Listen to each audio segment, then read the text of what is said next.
I know it seems like gluten is everywhere and everything has gluten unless it's labeled that it doesn't have gluten, but that is false. Here are some naturally gluten free foods. When I first went gluten free 14 years ago to help my thyroid and my period symptoms and my energy levels and all that good stuff, there were way fewer options than there are today, like way, way, way fewer options. So I had to use this reasoning and logic in order to shift my diet and avoid gluten. First of all, root vegetables, potatoes, carrots, beets, sweet potatoes, yam, squash, all naturally gluten free. Fruit, all naturally gluten free. Any fruit you like. Apples, plums, cherries, berries, all of it gluten free. Natural sweeteners, honey, maple syrup, dates, all naturally gluten free.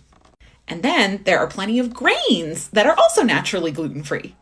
Rice, quinoa, oats, although be careful if you're somebody who's really sensitive because you want to look for oats that are not processed in a facility that also processes wheat.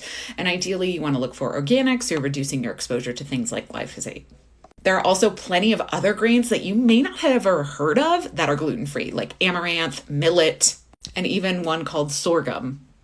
Also, things that are naturally gluten-free: animal meat, proteins, dairy, like cheese and butter, and non-starchy veggies like broccoli and lettuce. These are all naturally gluten-free. Gluten literally is only in three grains: gluten, rye, and barley. And oftentimes you'll hear people talk about, well, make sure something isn't processed in the same facility as those things, because you can get things such as cross-contamination. But I think for many of us, unless you're dealing with an autoimmune condition or know specifically that you have a serious, serious health issue related to gluten, that you probably can handle that type of exposure on occasion. So that means literally just look at labels. Just look at labels. Look to see if wheat, barley, or rye is in that product.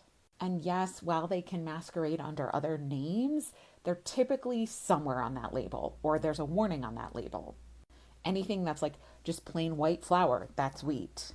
And don't fall for marketing strategies. I'm going to do a video all about this, like Dave's Killer Bread, and there's that other bread company. I can see the label, but I can't think of the name right now, where everybody assumes it's healthy because it's like sprouted bread. It's gluten.